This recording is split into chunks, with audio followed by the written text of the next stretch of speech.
My mom said my job was embarrassing and excluded me from Thanksgiving, so I took back the car I bought her. The first time my mother made a comment about my job was 3 years ago, at my cousin Melissa's engagement party. I'd overheard her talking to Aunt Patricia near the dessert table, their voices just low enough to seem private, but loud enough that I caught every word. "And what does Emma do these days?" Aunt Patricia had asked, helping herself to a chocolate-dipped strawberry. My mother's pause lasted exactly 2 seconds too long. I know because I counted them, frozen with a champagne flute halfway to my lips. "She works at the Westfield Theater," Mom finally said, her voice dropping even lower. "Maintenance staff." The way she said it, like she was admitting I had a contagious disease, made my skin prickle with heat. Aunt Patricia's eyebrows had shot up, disappearing beneath her meticulously styled bangs. "Oh, well, that's something. Everyone has to start somewhere, I suppose." I'd slipped away before either of them noticed me, but the conversation clung to me like an unwelcome perfume for the rest of the night. That was just the beginning. The comments came more frequently after that, little barbs wrapped in smiles and concerned tones. My sister Diane would ask if I was still doing that cleaning thing whenever we met for our monthly coffee. My father would send me job listings for administrative positions at his insurance company. Even my cousins, none of whom had particularly impressive careers themselves, would exchange knowing glances when the topic of work came up at family gatherings. I never corrected them. Maybe that was my first mistake. Or maybe my real mistake was buying my mother that car. It was a sleek, silver Audi A4, not flashy enough to raise questions, but certainly nicer than anything she'd driven before. I'd presented it to her on her 60th birthday last year, a bow on the hood and the keys in a small velvet box. The party guests had gasped appropriately. Mom had cried, hugging me tightly. "How on earth did you afford this?" She'd whispered in my ear, genuine confusion in her voice. I just smiled and said something about good investments and saving carefully. Another opportunity to tell the truth, slipping through my fingers like sand. The Audi quickly became her prized possession. She drove it everywhere, to her weekly hair appointments, to lunch with the girls, to the country club where she'd finally secured a membership after years on the waiting list. Sometimes I'd see her just sitting in it in the driveway, adjusting mirrors or programming radio stations, a small smile playing on her lips. She never once questioned how I could afford such a gift on a janitor's salary. Maybe that should have been my warning. "Emma, darling, do you have a minute?" Mom's voice on the phone had that particular lilt she used when she was about to ask for something. It was early November, the air crisp with approaching winter, and I was in my office reviewing quarterly reports. Not that she knew it was an office. As far as she was concerned, I was probably on my lunch break, eating a sad sandwich in some dingy break room. "Sure, Mom. What's up?" I wedged the phone between my ear and shoulder, still scanning the profit margins from our newest venue acquisition. "I'm planning Thanksgiving this year. Your father, and I thought it might be nice to do something a little different." I made a non-committal noise, only half listening. The Rochester Theater was showing an impressive 32% increase since we'd renovated the concession area. "The thing is, Richard's parents are coming. You know, Diane's in-laws? And the Whitakers. You remember Judge Whitaker and his wife? From the club? And possibly the Hendersons. He's the new hospital board director." This finally caught my attention. My mother's Thanksgiving dinners were usually strictly family affairs, with occasional appearances by a widowed family friend or two. "That sounds like quite a guest list," I said, closing the report and leaning back in my chair. "What time should I be there? Do you want me to bring anything?" The silence that followed stretched just a beat too long, much like that pause at Melissa's engagement party. "Well, that's why I'm calling, actually." Her voice had an artificial brightness now. "With such a distinguished group, we're trying to keep things, professional. Impressive." I didn't respond, a coldness settling in my chest. "It's just that, well..." She lowered her voice, though I knew she was alone in her house. "Your job, Emma. It's a bit embarrassing." The words hung between us like a physical presence. My fingers tightened around the phone. "Embarrassing," I repeated, my voice flat. "You know what I mean, darling. Judge Whitaker's daughter is a surgeon. The Henderson son just made partner at his law firm. And here you are at your age, still cleaning theaters. I looked around my spacious corner office with its floor-to-ceiling windows offering a panoramic view of the city, at the awards lining my bookshelves, at the framed photo of me shaking hands after our historic preservation initiative received state recognition. "I see," was all I said. "It's not that we're not proud of you for working hard," she continued, digging herself deeper. "But maybe this year, it's best if you don't come to Thanksgiving. You understand, don't you? We need to make connections for your father's business. And for Diane's sake, Richard's trying for that promotion." I watched a sleek black car pull into the private parking spot visible from my window, my CFO arriving for our afternoon meeting. "What about my husband?" I asked, curiosity momentarily overriding the hurt blooming in my chest. "Is he uninvited too?" "Oh. No, James is welcome, of course. He works in tech. That's very respectable. And his parents might be able to help Richard with some contacts in the financial sector." Of course. My husband, the man I'd supported through 3 failed startups, was acceptable. But I wasn't. The irony was almost laughable. "So let me understand this correctly," I said, keeping my voice carefully controlled. "You're uninviting me, your daughter, from Thanksgiving dinner because my job embarrasses you. But you're still planning to drive to this dinner in the car I bought you." There was a slight hesitation. "Emma, don't be like that. The car was a gift. This is different." "Is it?" I asked quietly. "Yes, it is. And honestly, Emma, if you'd just applied yourself a little more, maybe gone back to school like we suggested, you wouldn't be in this position. 35 years old, and still cleaning up after other people. It's not what we wanted for you. Not what they wanted for me. As if my life existed solely to fulfill their vision."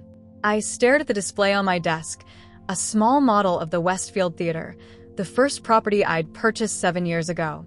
The beginning of what had become an empire I'd built from nothing. An empire my family knew nothing about, because I'd never corrected their assumptions.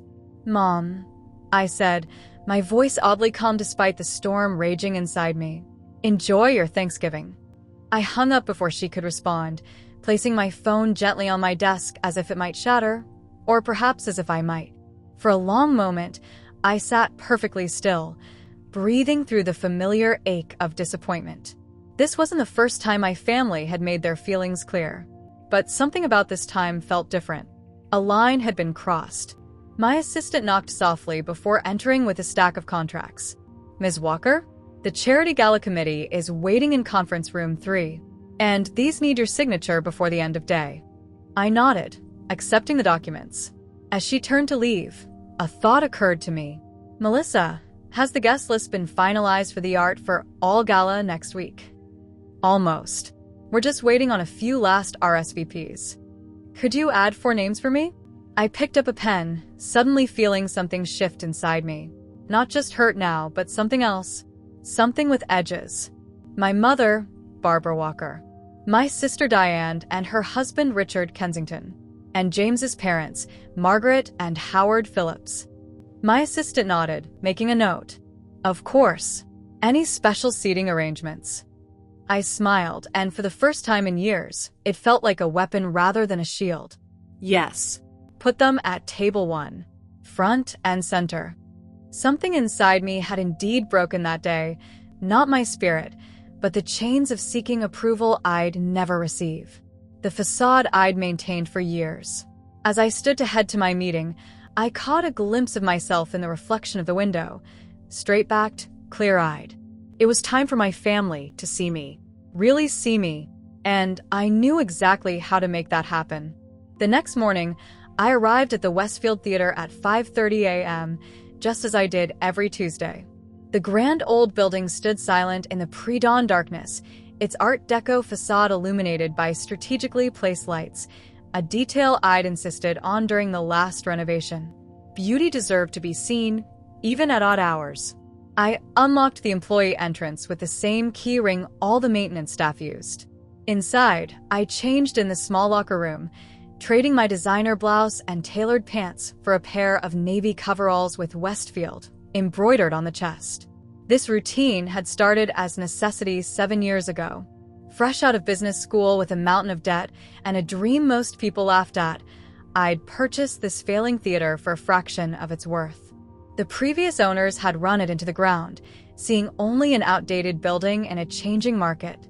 But I'd recognized its potential, the history in its walls, the community that still remembered its glory days, the perfect acoustics that couldn't be replicated in modern multiplexes. With every penny invested in the purchase and essential repairs, I couldn't afford to hire cleaning staff those first few months. So I'd done it myself, arriving before dawn to sweep, mop, and polish before changing into my business attire to meet with potential clients and investors. When success came, and it did come, faster than even I had anticipated, I kept the habit. 1 theater became 3, 3 became 7, and now 17 historic venues across the state operated under the Walker Entertainment Group umbrella. Each one restored to its former glory, each one profitable, each one a testament to what others had overlooked. Still, I continued to work alongside my maintenance crews once a week. It kept me honest, grounded, connected to every aspect of my business in a way most CEOs weren't. "Morning, Ms. Walker," called Roger, our head of maintenance, as he pushed his cart down the corridor. In this outfit, with a broom in my hand, I was still Ms. Walker to my staff, never Emma. They respected the boundaries I set, even as they accepted me as one of them on these mornings. "Morning, Roger. How's Trisha doing with her college applications?" He beamed, pride evident in his weathered face. "Got an interview at State next week. First in our family to go to college. Still can't believe it. She's a smart girl. They'd be lucky to have her." I meant it. I'd met Roger's daughter at our company picnic last summer, sharp, articulate, with a passion for environmental science. "It's those scholarships you set up," he said, lowering his voice though we were alone. "Changed everything for families like mine." I squeezed his shoulder as I passed. That's why we do what we do. For the next 2 hours, I lost myself in the steady rhythm of work, dusting ornate moldings, polishing brass railings, vacuuming between rows of plush seats. There was something meditative about it, a kind of therapy no amount of money could buy. Here, problems had simple solutions. Dirt was visible. Progress was measurable. My phone buzzed in my pocket at 7:45. The daily executive briefing would begin in 15 minutes, back at headquarters, 20 minutes away. Plenty of time. I returned my cleaning supplies to the storage closet and headed to the employee bathroom. Inside my locker waited the transformation, a charcoal gray suit, silk blouse, leather heels. I washed my hands thoroughly, applied light makeup, and twisted my hair into a sleek chignon. Within minutes, Emma the janitor had disappeared, replaced by Emma Walker, CEO. As I slid into the driver's seat of my Bentley, parked 3 blocks away in a private garage, I couldn't help but laugh at the absurdity of it all. If my mother could see me now, changing from cleaning clothes into an outfit that cost more than her monthly mortgage payment, driving to an office where I employed over 200 people. But she never would. I'd made sure of that. The corporate headquarters of Walker Entertainment Group occupied the top 3 floors of a downtown high-rise. Floor-to-ceiling windows offered panoramic views of the city where I'd grown up being told to temper my ambitions, to be realistic about my prospects. "Good morning, Ms. Walker," my executive assistant greeted me as I stepped off the private elevator. "Your 8 a.m. is ready in the conference room. The quarterly reports are on your desk for review before the bank meeting at 11. And the Charity Gala Committee needs final approval on the seating arrangements." I smiled, thinking of my mother, sister, and in-laws at Table 1. "Tell them I'll review it immediately after the 8 a.m. At my desk, I opened the leather portfolio containing the gala details. Next Friday night, the cream of society would gather at the Grand Palace Theater, our most prestigious venue, for the first annual Art for All Charity Gala. Tickets had sold out within days at $5,000 a plate.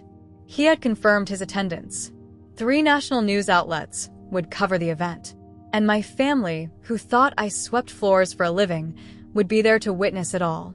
I traced my finger over the gala program mock-up. There, at the bottom of the page, was my name, Emma Walker, founder and CEO, Walker Entertainment Group. For 7 years, I'd hidden my success, swallowing their condescension, enduring their pity. Next Friday, that would end. I just had one more person to face before then. I studied the finalized guest list in my office 3 days before the gala, a strange mixture of anticipation and dread swirling in my stomach. 412 names, business leaders, celebrities, philanthropists, and, nestled among them, for people who had no idea why they'd been invited. My finger traced their names: Barbara Walker, Diane and Richard Kensington, Margaret and Howard Phillips. My executive assistant appeared at my door, knocking lightly on the frame.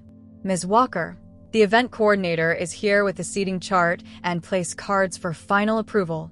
Sarah, our head event planner, followed her in, carrying large laminated charts and a box of elegant calligraphy cards.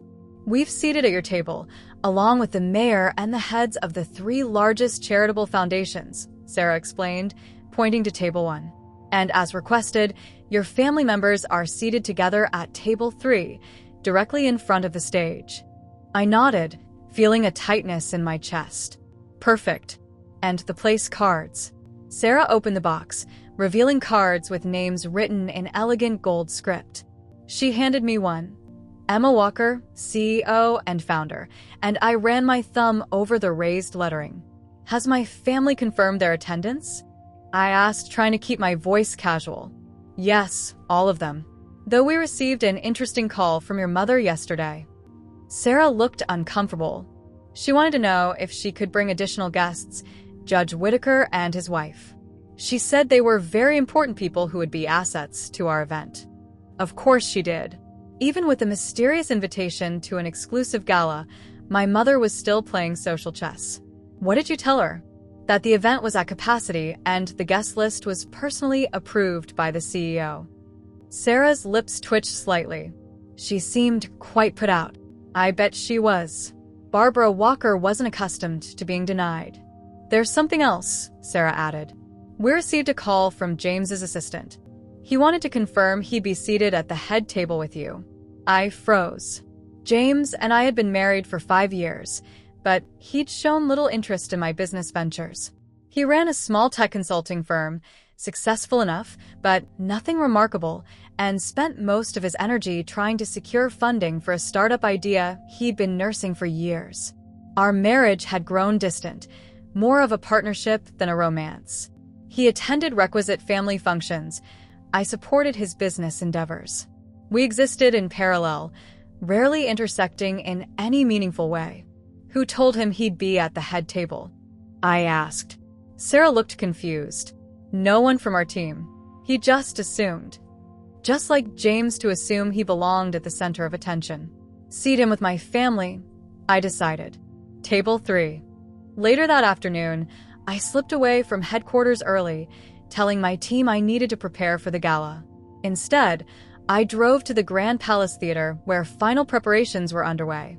Workers hung crystal chandeliers while others arranged elaborate floral displays. The stage gleamed under fresh polish, and a massive banner was being installed above it. Art for All, celebrating community through historic preservation. Below that, in slightly smaller text, hosted by Emma Walker, CEO, Walker Entertainment Group.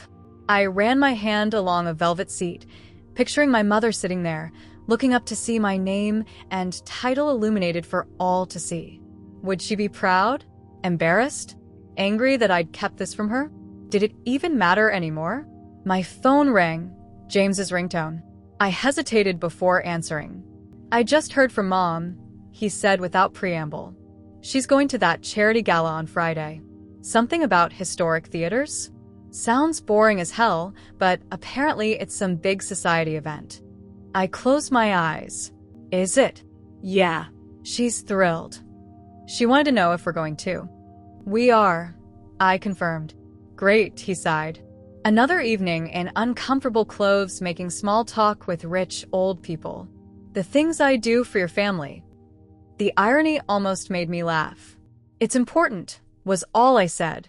Fine. I'll dust off the tux. Hey, while I have you, any chance you could transfer some money to our joint account? I'm taking Dad to look at potential office spaces for the startup tomorrow. Office spaces. For a business that existed only in PowerPoint presentations. Using my money. I thought your parents were going to invest, I said carefully.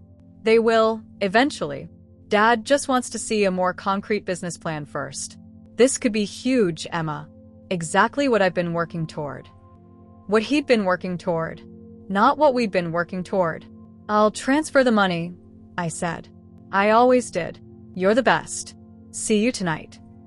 After we hung up, I stood alone in the Grand Theater, surrounded by the trappings of my success. Success I'd never shared. Success I'd hidden behind a facade of mediocrity to avoid rocking the family boat. While they'd mocked my fake job, I'd built this. While they'd excluded me from their table, I'd created my own. While they'd siphoned from my resources, I'd expanded an empire. And in 2 days, everything would change. I just hadn't realized how completely. The night before the gala, I returned home late. The house was quiet, unusual for 9 p.m. Typically, James would be in his home office, on calls with potential investors or tinkering with his endless business plans. I kicked off my heels in the foyer of our modernist home, a sleek, glass and steel structure perched on a hillside overlooking the city. Another purchase James had initially questioned. How can we afford this on your salary? Before conveniently accepting my vague explanation about an inheritance from a distant relative. James, I called, dropping my keys in the ceramic bowl by the door. In the living room, he replied, his voice strangely subdued. I found him sitting on our Italian leather sofa, a tumbler of whiskey dangling from his fingers, staring at the city lights below. An open bottle of my expensive Macallan sat on the coffee table. You're celebrating something? I asked, gesturing to the whiskey. He didn't look up. Not exactly. I sank into the armchair across from him, suddenly aware of a tension in the air I couldn't quite place. What's going on? He took a long sip before meeting my eyes. I saw the guest list for tomorrow. My heart stuttered. What guest list? Don't. He shook his head. The Art for All Gala. Walker Entertainment Group. CEO Emma Walker. He pronounced each word with careful deliberation. Were you ever going to tell me? The carefully constructed walls of my double life crumbled in an instant. I should have known. James had connections in the business world. Someone must have mentioned it. How long have you known? I asked, my voice surprisingly steady. 3 months. He drained his glass. Met a guy at a networking event who kept going on about this amazing CEO who was revolutionizing the historic theater industry. Imagine my surprise when he pulled up your photo on his phone. I absorbed this. 3 months. And you never said anything. He laughed, a hollow sound. Neither did you. 7 years of marriage, and I find out from a stranger that my wife owns 17 theaters and is worth what? 50 million? 100? 147 as of last valuation, I said quietly. Give or take. His eyes widened briefly before he looked away. Jesus Christ, Emma. Why didn't you confront me when you found out? I asked. He refilled his glass, the amber liquid catching the light. Honestly, I was embarrassed. Humiliated. My wife, the person I thought was barely making ends meet as a janitor, turns out to be one of the most successful entrepreneurs in the state. He took another drink.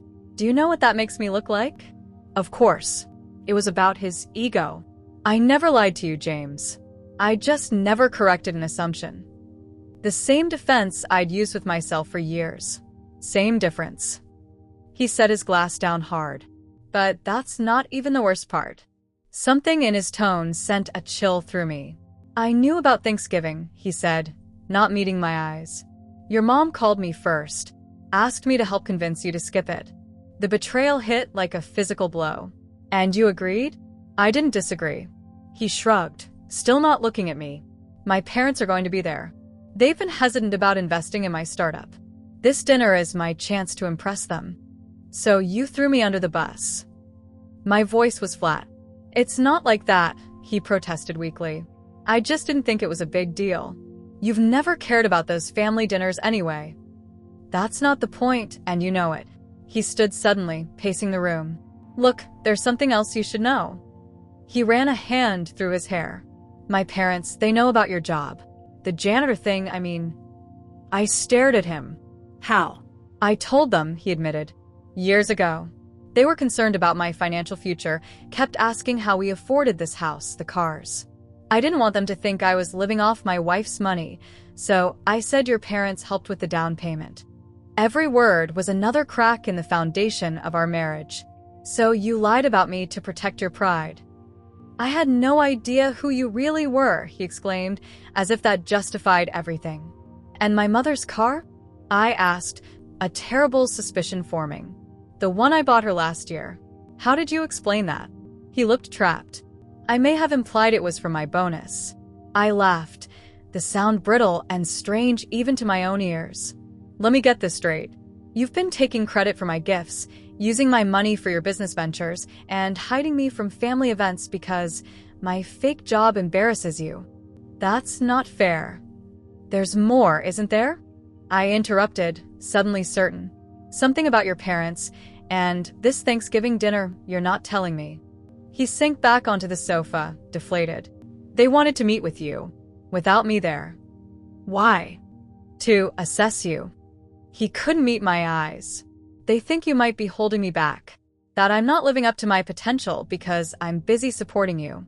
I let out a disbelieving laugh. Supporting me? You've never paid a bill in this house. They don't know that, he shot back. They think I'm the breadwinner, that you're just some struggling maintenance worker I'm helping out. And you were going to let them what, interrogate me? Judge whether I'm worthy of their precious son. They're just looking out for me, he said defensively. They want to make sure I'm with someone who can be a true partner in success, not someone who'll hold me back. The irony was so thick I could choke on it. And what were you going to do when they found out the truth tomorrow? When they see me introduced as CEO at the gala? His face paled. I was going to tell them tonight. I swear. But I could see the lie in his eyes. He'd hoped to hide it somehow. Make excuses. Keep his fictional narrative intact. I stood, suddenly exhausted by the weight of all these deceptions, his and mine. You should wear your best suit tomorrow, I said, turning toward our bedroom. Dress sharp for the gala. Emma, wait. But I was already walking away, my mind racing ahead to tomorrow night, when all the carefully constructed illusions would finally shatter. The night of the gala arrived with a crystalline November chill. James and I drove separately. He'd left hours earlier, claiming he needed to meet his parents for drinks first. In reality, I suspected he was scrambling to prepare them for what was coming. I'd arranged to arrive last, after all the guests were seated. My team had orchestrated everything perfectly. The red carpet, the photographers, the discreet security personnel. The Grand Palace Theater glowed against the night sky, its restored marquee blazing with light, announcing the Art for All Charity Gala to the city. Inside my car, I checked my reflection one final time. The gown had been custom-made, a deep emerald that caught the light with every movement, its structured simplicity exuding quiet power rather than flashy ostentation. My normally practical hairstyle had been transformed into an elegant updo, and around my neck hung a single emerald pendant, the first piece of real jewelry I'd ever bought myself, a private celebration when I acquired my 10th theater. Ready, Ms. Walker? My driver asked as we pulled up to the entrance. I took a deep breath. Ready. The moment my stiletto touched the red carpet, flashbulbs erupted. I'd warned the PR team not to announce me. I wanted genuine reactions, not manufactured surprise. Still, the photographers recognized me immediately. To them, I wasn't the janitor my family mocked, but the businesswoman whose restoration projects had revitalized neighborhoods and created hundreds of jobs. Ms. Walker, over here. Emma, a comment on the new arts initiative. Ms. Walker, is it true you're expanding to the East Coast next year? I smiled, offered brief but gracious responses, and continued toward the entrance. 2 staff members opened the ornate doors simultaneously, revealing the breathtaking transformation of the theater's grand lobby. Crystal chandeliers cast a warm glow over marble floors. Ice sculptures depicting famous theatrical scenes stood between towering floral arrangements. The state's elite mingled in evening finery, champagne flutes in hand. The room didn't immediately fall silent. This wasn't a movie. Instead, awareness rippled outward like a stone dropped in still water. Conversations paused as people turned to see who had arrived. Nods of recognition. Smiles. Several guests immediately began moving in my direction. My event director appeared at my elbow. "Everything is ready, Ms. Walker. All guests are seated in the main theater. Your family is at table 3 as requested." I nodded. "Then let's begin." The main theater was even more spectacular than the lobby. The meticulously restored ceiling mural glowed with gold leaf. The stage was framed by lush red curtains, and at its center stood a single microphone bathed in spotlight. The tables below were arranged in a semicircle, each one immaculately set with fine china, crystal, and arrangements of white roses. I scanned the room and found them immediately. Table 3 directly below the stage.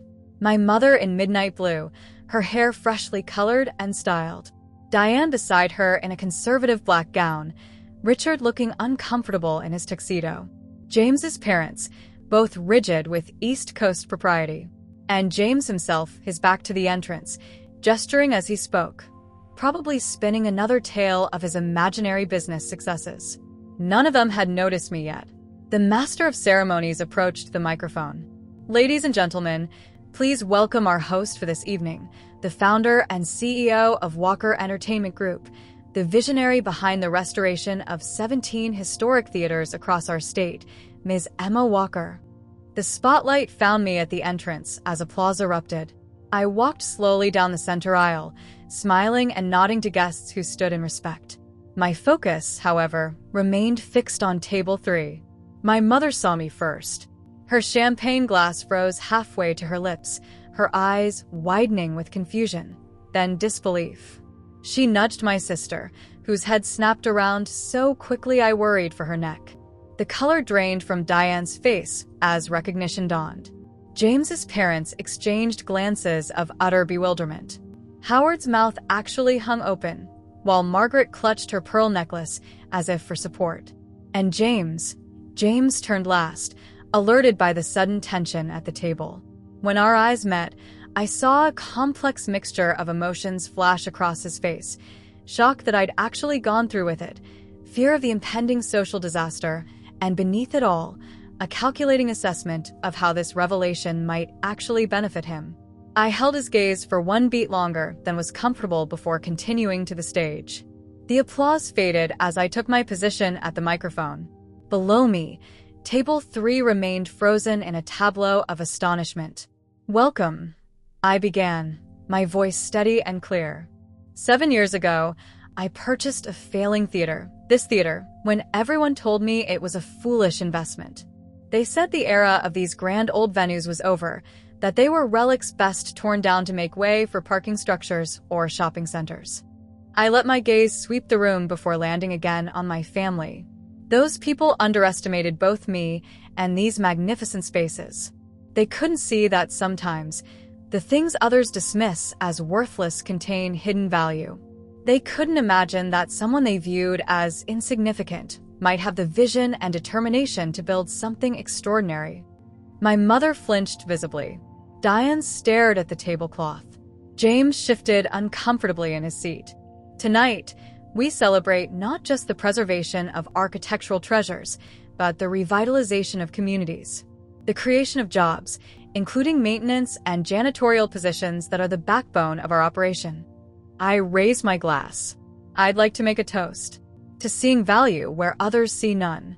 To respecting every person's contribution, regardless of title or status. And to never, ever judging a book by its cover. The crowd echoed my toast enthusiastically, unaware of the deeper message meant for just 5 people in a room. And now, I continued, reaching into my clutch, I have a small presentation to make. I withdrew a set of keys. Not the keys to my mother's Audi, but a cheap plastic keychain attached to a single key. "Mom," I said directly to her, "could you join me on stage for a moment?" My mother's face blanched as she rose from her seat.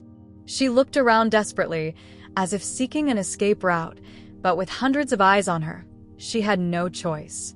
Her legs seemed to move mechanically as she made her way to the stage, her social smile fixed in place, but failing to reach her eyes. When she joined me under the spotlight, I could see the light sheen of sweat on her forehead. "Ladies and gentlemen," I said into the microphone, "this is my mother, Barbara Walker." Polite applause rippled through the crowd. My mother gave a small, stiff nod. "Mom has been driving a beautiful silver Audi A4 for the past year," I continued, my voice conversational. "A car I purchased for her 60th birthday." Confusion flickered across her face, quickly replaced by wariness. I held up the key between us. "This isn't the key to that Audi. This is the key to an Uber that's waiting outside to take you home tonight." A murmur of confusion moved through the audience. "The Audi has been returned to the dealership," I explained, my voice still pleasant but firm. "I've realized recently that gifts should be given without strings, but also received with gratitude rather than embarrassment."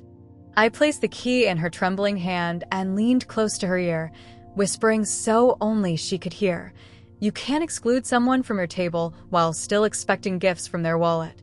When I pulled back, her eyes were wide with shock and, finally, understanding. "Thank you, Mom," I said loudly enough for the microphone to catch. "You can return to your seat now." As she descended the stage on unsteady legs, I addressed the crowd again. "Now, let's enjoy this wonderful evening celebrating art, community, and the value of every person's contribution, regardless of their title or position." The remainder of the gala passed in a blur of speeches, performances, and donation announcements. From my table with other dignitaries, I occasionally glanced at table 3. My family sat in stunned silence, barely touching their food or speaking to one another. James attempted conversation with several nearby tables, clearly trying to capitalize on his new connection to me, but even he seemed subdued. Near the end of the evening, as guests began to depart, my mother approached my table. Her makeup had been hastily repaired, but her eyes were red-rimmed. "Emma," she began, her voice quavering, "I don't understand. Why didn't you tell us? All these years. Would it have mattered?" I asked quietly. "Or would you have just found new reasons to be embarrassed by me?" "That's not fair," she protested weakly. "Neither was uninviting your daughter from Thanksgiving dinner," I replied. "Neither was mocking my job for years while happily accepting gifts purchased with the money from that same job." She flinched. "We need to talk about this as a family." "No," I said simply. "We don't. You made your choice about what kind of family we are. I've simply accepted it." As she walked away, shoulders slumped in defeat, I felt no triumph, only a hollow sense of resolution. Thanksgiving Day dawned clear and cold. Instead of waking with dread in my stomach, anticipating another holiday of veiled insults and condescension, I felt something I hadn't experienced in years: excitement. The staff lounge at the Westfield Theater had been transformed. Long tables covered in white linens stretched across the room. The scent of roasting turkey and fresh-baked pies filled the air. Roger, our head of maintenance, carved the turkey while his daughter Trisha arranged flowers in mason jars.